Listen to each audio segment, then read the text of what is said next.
আসসালামু আলাইকুম। আজকে যে মাথায় টুপিটা দিয়েছি এর পিছনে একটি কারণ আছে। কেন আজকে মাথায় টুপি দিয়েছি সেটা একটু বলি। আচ্ছা, আমি কি মাথায় এই টুপি দিয়ে কোনো হুজুরের সাথে ইসলামিক কোনো বিষয় নিয়ে তর্ক-বিতর্ক করতে পারবো? শুধুমাত্র মাথায় টুপি দিয়ে গায়ে যদি পাঞ্জাবি পায়জামা পরি? অসম্ভব। কারণ ইসলামিক জ্ঞান ঐরকমভাবে আমার নাই। তাই আমি মাথায় টুপি দিই আর গায়ে পাঞ্জাবি দিই। অসম্ভব, আমি ওইরকম তর্ক-বিতর্ক করতে পারবো না।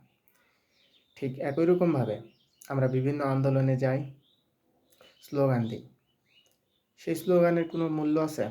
যে স্লোগান আমাদের ভিতরে যে জ্ঞান নেই, আমাদের সর্বপ্রথম নিজেদের গড়ে তুলতে হবে। তারপরে যদি ওই স্লোগানটা দিই তাহলে সেটার কার্যকারিতা হবে।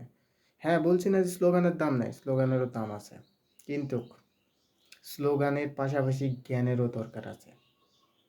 এই জায়গায় জ্ঞানের অবকাশ ছাড়া কিছুই নেই। আমার জ্ঞান নাই ভূ রাজনৈতিক বিষয়। আমার জ্ঞান নাই একটা পারমাণবিক অস্ত্র তৈরি করতে।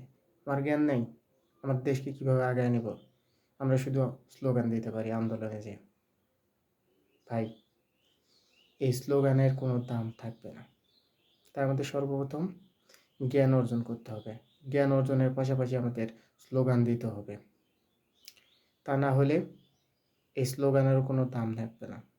আমি যেমন মাথায় টুপি দিয়ে একটা হুজুরের সাথে ইসলামিক বিষয় নিয়ে তর্ক-বিতর্ক করতে পারবো না, ঠিক একই রকমভাবে স্লোগান দিয়ে আমি কখনোই দেশকে উন্নতি করতে পারবো না। তাই আমাদের প্রত্যেকের উচিত নিজ নিজ অবস্থান থেকে কৃষক, শ্রমিক, ছাত্র, ছাত্রী, ডাক্তার, শিক্ষক, মাস্টার, ইঞ্জিনিয়ার যা আছে যার যার অবস্থান থেকে নিজেদের জ্ঞান বৃদ্ধি করা। নিজেদের জ্ঞান বৃদ্ধি করলে আমরা যে কোনো তর্ক-বিতর্কে এবং স্লোগানে সেরা হতে পারবো। আল্লাহ হাফেজ।